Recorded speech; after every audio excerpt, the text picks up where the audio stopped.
Hey Elaine, how you doing today? Um, Feeling okay today. Excellent, excellent. Good to see you. How's your day been so far? How am I what? Sorry. How's your day been so far? Uh, okay. Okay. I mean, not as busy as I thought it would be, but yeah. Okay. So, yeah, good day. Yeah, yeah. So let the people know who you are, what you do, and why you do it, Elaine. Okay, so I work as a psychosexual therapist. I work as a psychotherapist outside of my NHS work, and I trained to be a psychosexual therapist just because I was interested Right. in relationships and especially the sexual impact on relationships. So it's interesting working in the NHS because you get a lot of people coming through from a sort of medical point of view, but there's a strong psychological sort of influence on some of the problems that they have. So, Right, right, so right. yeah, it's really interesting. Right. So what would you say sparked your interest into psychosexual therapy from like where you was in the NHS? Well, I I think I because I worked as a relationship counsellor, Right. and I began to realise that the sexual side of their relationship often was not harmonious, Right. but I didn't really have the knowledge to work on that with them, so I can work on sort of tips and techniques for changing the way that they manage their relationship. But I didn't really have the expertise to start delving into the sexual side of things. Right, right, So I right. thought, well, I'll go and get trained. Yeah. Yeah, yeah. And how was that like for you, the process of getting training for it and like the journey that you went on during that period? What was that like for you? Um, well, it was quite a hard journey because I did to do psychosexual therapy. It's really level 7 sort of diplomas, postgraduate stuff. So academically, it's quite challenging. So I did an MSc in contemporary psychosexual therapy over 2 years, and it was quite. So I was practicing during that 2 years as a student, Right. and and then trying to do all the academic work. And but it's great because this, but it it's like with any therapeutic approach, what happens is you're working with people, then you learn a bit more, and then you think, oh, I wish I'd known that then. Right. So, well, it's a constant sort of process of learning. I mean, there's so much to learn, Yeah. and it's just really interesting. Yeah, yeah, yeah. Like we've all had like different struggles when we look at our previous relationships that we've had and things like that. And you yourself, what would you say some of your struggles have been in previous relationships? Maybe in regards to what you do now, like what led to that when you look at some of your previous relationships, and how did you navigate through those situations to get to where you are now? Ah, so I've had a long time because I'm like in my 60s now, so I go back a long time. I think some of the problems for I'm going to generalize really, and then I'll come back to personal stuff. But I think a lot of problems have arisen because of the lack of sex education. So, not really understanding about sex or relationships, and going into relationships with maybe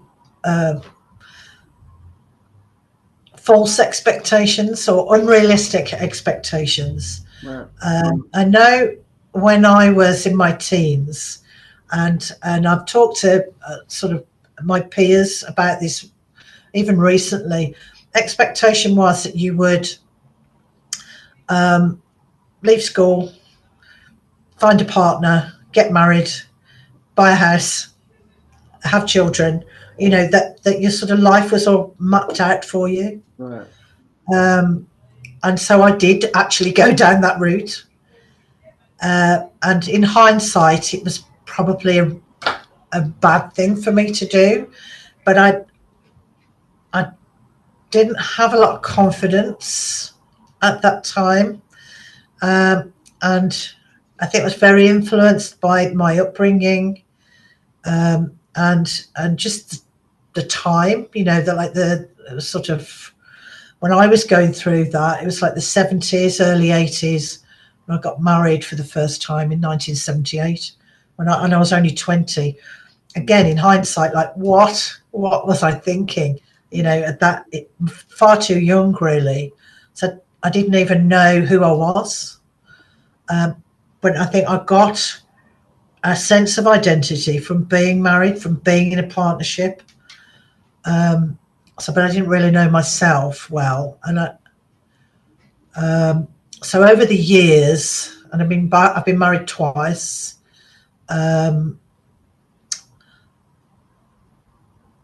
I did change the second time around, but it was a more difficult relationship, and it was bordering on sort of abusive, at times coercive, and having got out of that, I and done a lot of training now around the psychology of relationships and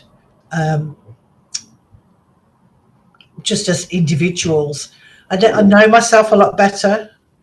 I would not have got into the situations that I got into if I'd had the knowledge that I've got now. But I suppose everybody can say that. Yeah, so when you say like like yourself better now, and in those relationships, you wasn't really like having the opportunity to know yourself because you started off so young. What is it that you've like learned about yourself that makes you feel like you know yourself now that you didn't know within those relationships? Okay, so I think one of the most important things is I can be a whole person on my own. I do not need a partner to make me a whole person. Right. And I think that is the most important thing that I've learned, that having a good partner and a good relationship enhances who you are. It doesn't complete you. Right, right, right. Like, I mean, a lot of people like that are getting into relationships, they tend to be looking for their other half, but like it's actually different where like it's two wholes coming together to create more together. Like, would you agree with that? Yeah, Yeah. absolutely. I hate that. And you see it all over the place. My other half, people say, or, you know, along with things like soulmate, it's like there's got to be this perfect connection. And just think it's, first of all, it's damaging to you as an individual to not think that you can be a complete person on Right. your own. But also, it's unrealistic. It's sort of this perfect thing that you can create. And often relationships are anything but perfect. They can be good, they can be good enough, but they're never perfect. Right, right, right. Like a lot of people, like they immerse themselves in their professional life. Like let's look at women, for example, like immersing themselves into their professional life to the point that like they start to neglect their kind of sexuality and their kind of intimate side, and then they find it hard to bridge the gap between like their professional life and their personal intimate life. In what ways would you say, looking at what you do? Can they bridge that gap and really find their intimate nature again when they've immersed themselves so much in their professional life? Um, well, I think have women being told really that they can't have both. And I think traditionally, you're either in work, a professional, or you're in a family, being a mother. And I think life is difficult to sort of marry those two things.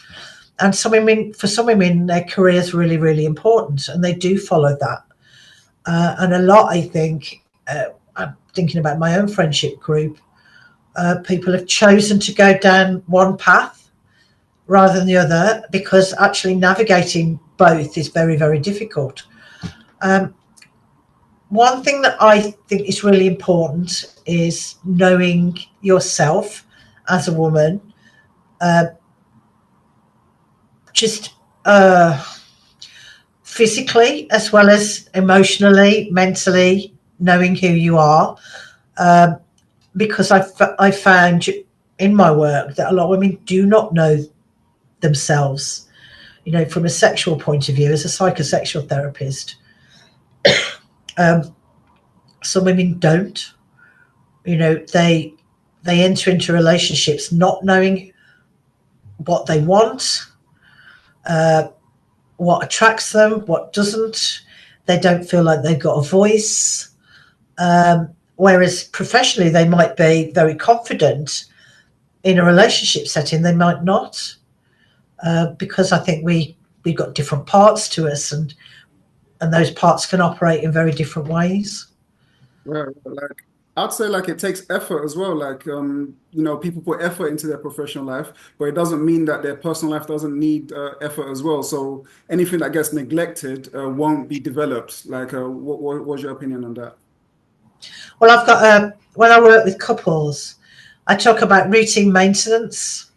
It's like you wouldn't let a car just drive itself into oblivion, would you? You take it along, you get bits fixed when they go wrong. But people do not think like that in relationships. They just think, well, we're together and that should be enough. And then when things go wrong, they get very surprised.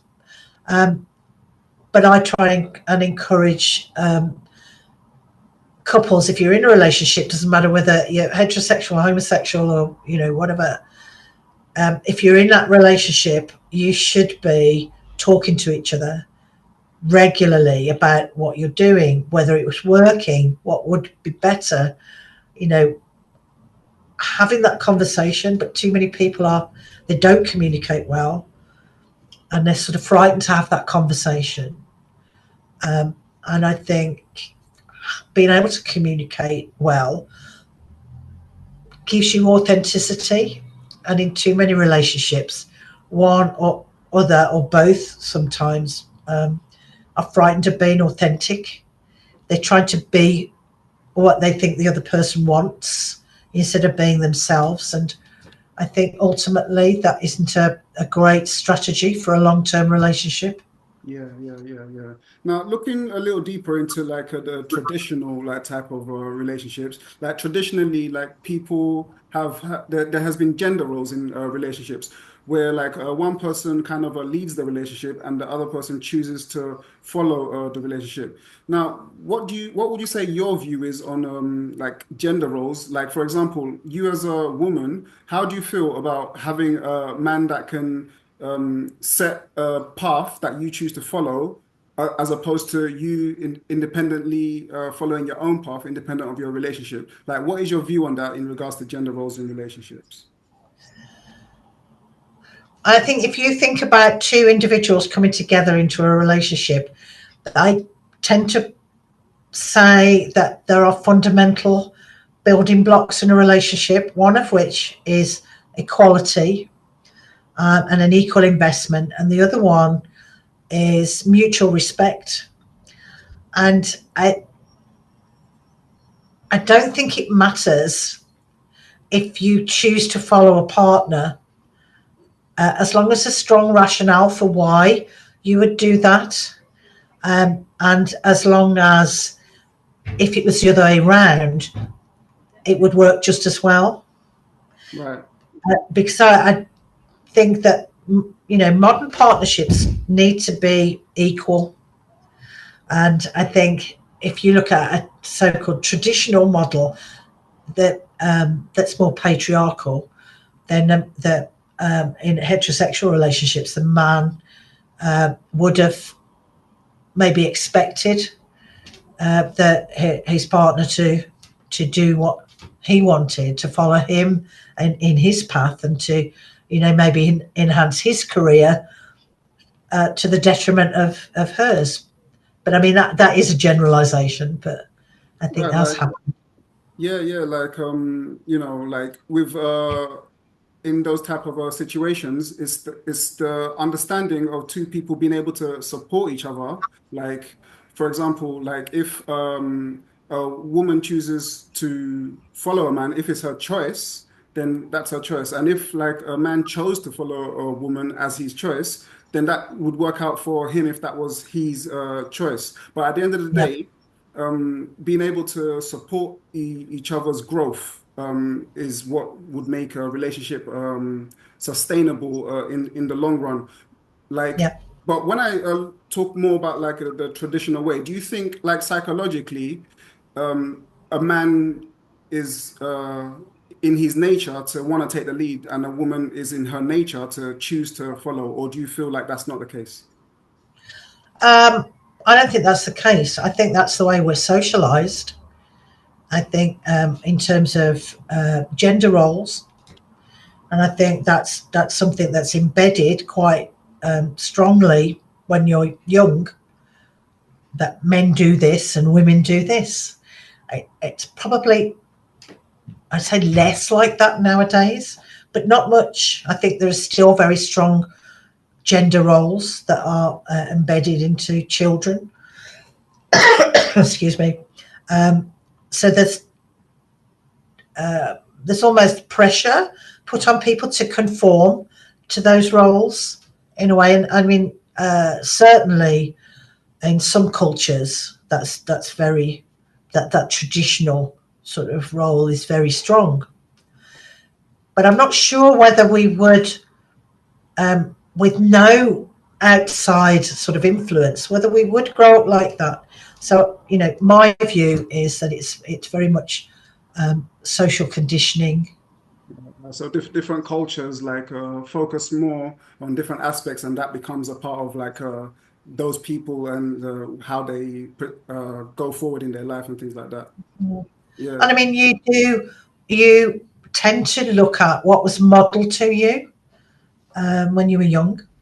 Mm. So if that's the model that your parents sort of demonstrated to you, then that you almost expect that to be the norm.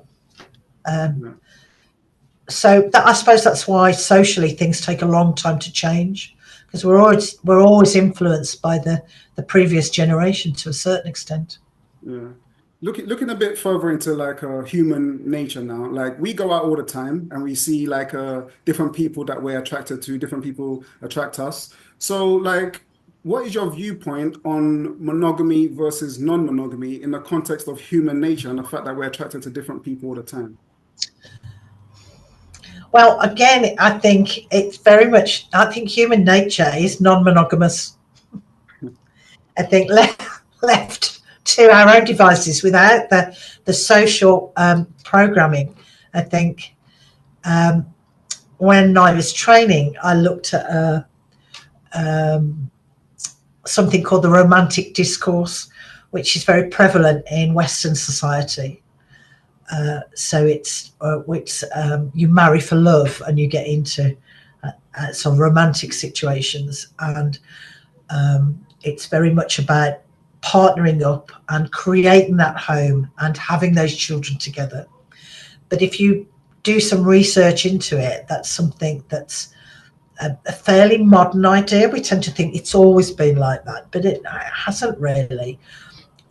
It's maybe started, it's more of a capitalist idea, Right. and it's a very, it's good for the economy and to keep a workforce coming along all the time. So the way that we sort of live our lives is very much to be productive units. Um, Now, part of that is getting a stable unit that stays together. So I think church and state have encouraged monogamy, staying together, because that's, in terms of child rearing, that's the most effective way of getting the next generation of workers. I mean, it sounds very cynical when you talk about it like No, this, but I think yeah, that is yeah. very much what has been like for the past since the Industrial Revolution in this country.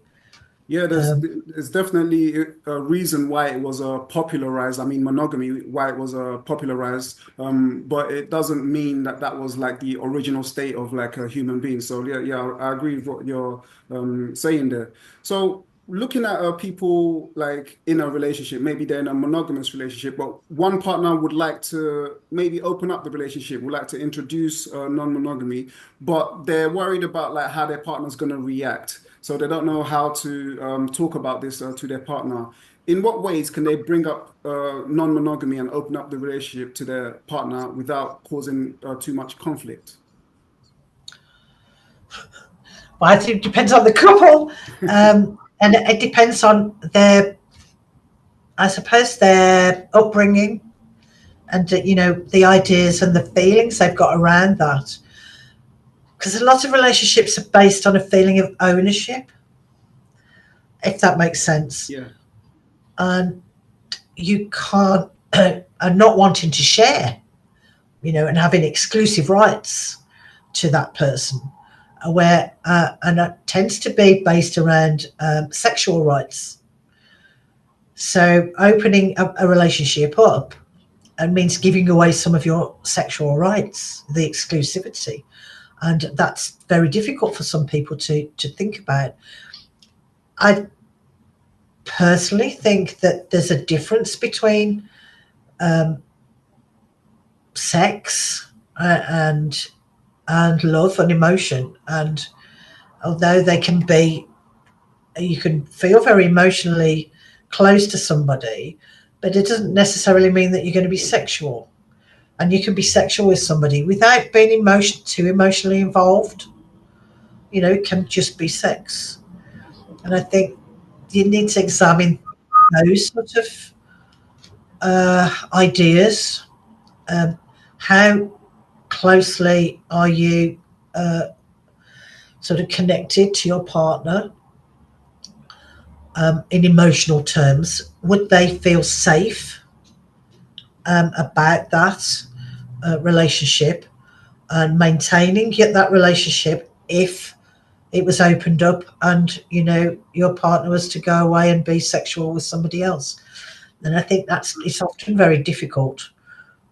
Lots of people do it now. There's a lot of polyamorous relationships, and I think they're able to let go of that ownership side of a relationship, so that it's not having another relationship with somebody, if it's just a sexual relationship, is not a threat to the primary relationship.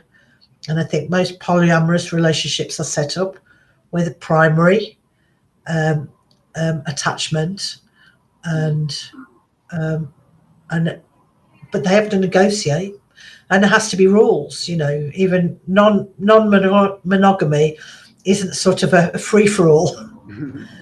I think so. The most successful polyamorous relationships, their relationship does open up to other partners because they abide by the boundaries and the rules that they've set up. So I think it would take a lot of discussion. yeah. And I think if you've got a partner that is dead against it, trying to persuade them into it could be a mistake. Right, okay. So like looking like at a partner, let's say someone's got a partner that is dead against it, right?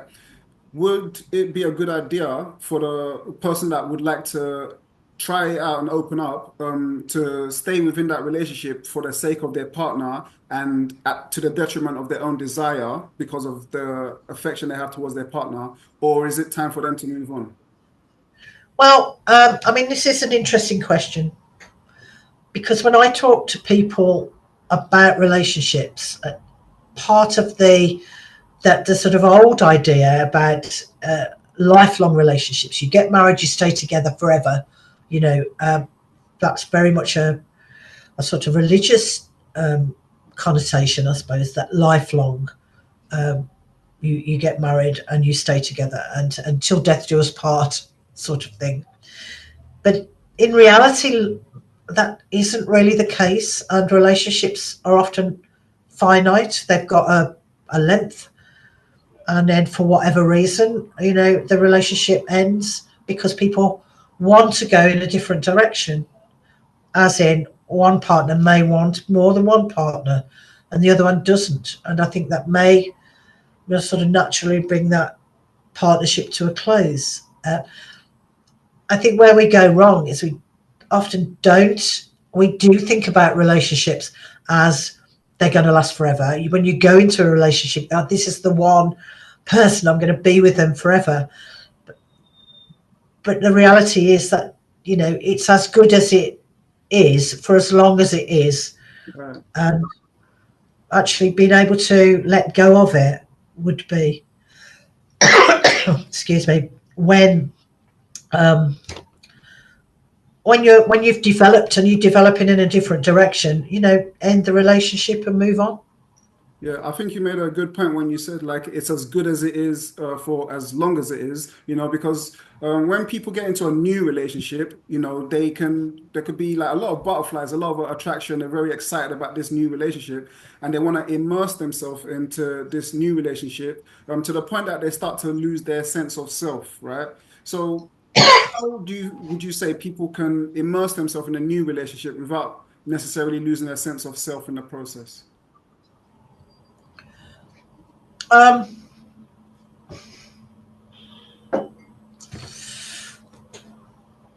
how to maintain a sense of self. And I think that's difficult. It's like a lot of things in life. I think it's adequate boundary setting.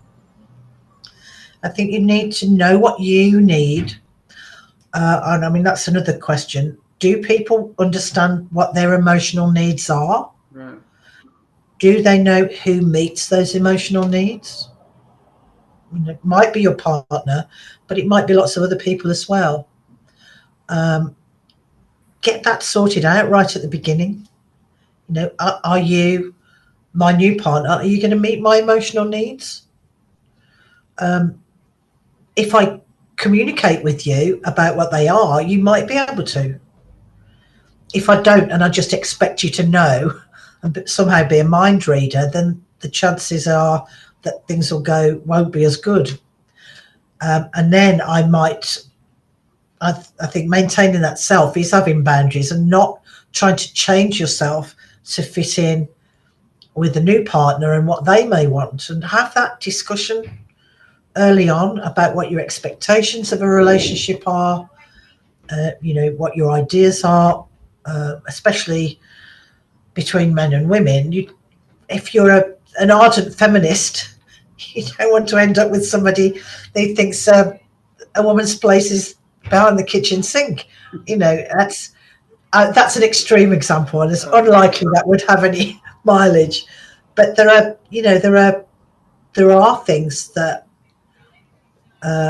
crop up after that initial sort of honeymoon period. That because you wear rose tinted glasses and you sort of let things go. What that means is you collapse your boundaries a bit and let people walk over what you shouldn't really allow them to. So does that answer your question? Yeah, it does. It does. Like I'd say, like communication is definitely key. You did mention expectations, but it's more like communicating like your needs, and if they kind of like who they are fits with that, then there wouldn't necessarily be a need for expectations because it already fits. And if it's not a fit, then people can move on. But like when they are kind of not recognizing and communicating properly, like you said, it will be a problem. Yeah, I mean, I think the other thing there is people are very frightened of difference, because we sort of have this idea that we should be the same, we should like the same things, we should like the same music, the same films, we should like eating the same food. And I mean, we're not. We're two entirely different people coming together to make a relationship together, and there has to be tolerance of difference. Otherwise, it's always going to create a problem. Yeah, like, and also I'd say interest in the differences as well. Like tolerance could be like I'm just tolerating this, I'm putting up with it. But like if there's a level of interest, even if it's not particularly something you're into yourself, but you're interested in observing your partner's interest, that could also be a way forward for people as well. Would you agree? Yeah, I suppose what comes to mind is football. They have no interest in it, but you can understand somebody else's Right, interest right, and yeah. and just be tolerant of it. I suppose what I'm saying. You don't mind if they go off to the match, or you don't mind if they watch it on TV. And but I think with things like that, there has to be an expectation that there's an equality there. It's that you can both have different interests, and you can both show an interest in each other and allow that interest to be explored. Right, right. Yeah, yeah, yeah. Anyway, Elaine, it's been wonderful speaking to you. Thank you so much for coming on. Where can people find you, find out more about you, and find out more about what you do? Well, I have got a website, but it needs upgrading. So, but it is uh, www.elaineconway.co.uk. Cool. So they could get on there. Or if anybody did want to contact me, they can at contact@elaineconway.co.uk. Excellent. And for the viewers, all of that information will be in the description below, so you can get in touch with Elaine and talk to her more about what she does as well. Elaine, once again, thank you so much for coming on. Any final words before we wrap up? Well, thank you for inviting me on. I think I would always encourage people to go out, find out who you are, look at you to gain a sense of your identity, especially a sexual one. Go out and learn as much as you can, and and everybody needs to look for equality. Excellent. Thank you so much, Elaine.